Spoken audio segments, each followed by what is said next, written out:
that with respect to the broader issue of what the council's direction to the Planning Commission, what the Planning Commission's role in advising you, you may want to clarify your procedure, because historically the advice given by staff and by my office was consistent with the prior direction given planning commissioners with respect to their deliberations.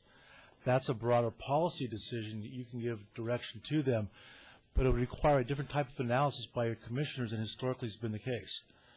The second issue is really the question of this specific project and how this specific project comes forward.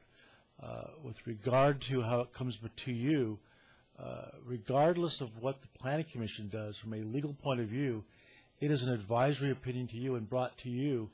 You act in a de novo manner with respect to the decision you make.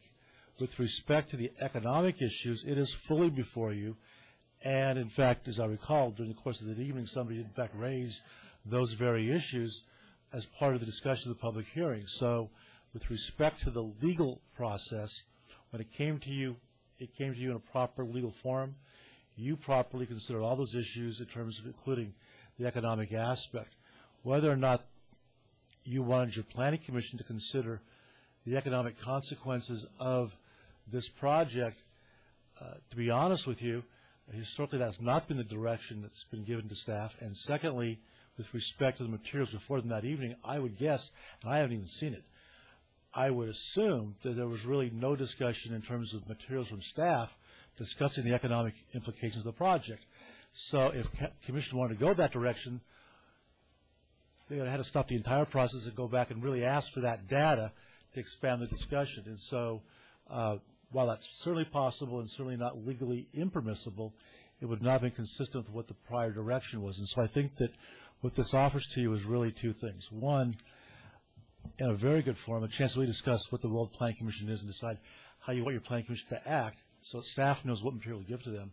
And then secondly, with respect to the Olson project, its economic viability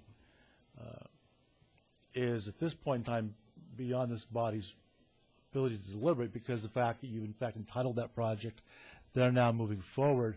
If you were to take action to now reconsider that decision, you'd have to do so under some potential threat of litigation or at least economic damages to Olson Company. What that would represent, I don't know. I'm just speculating. But I think the broader question is a very legitimate question, and that is, what does the council expect out of its planning commissioners, and what information should be given to them? Because certainly, if you want them to discuss those broader issues, that's not inappropriate. It has just not been the traditional role of our planning commission.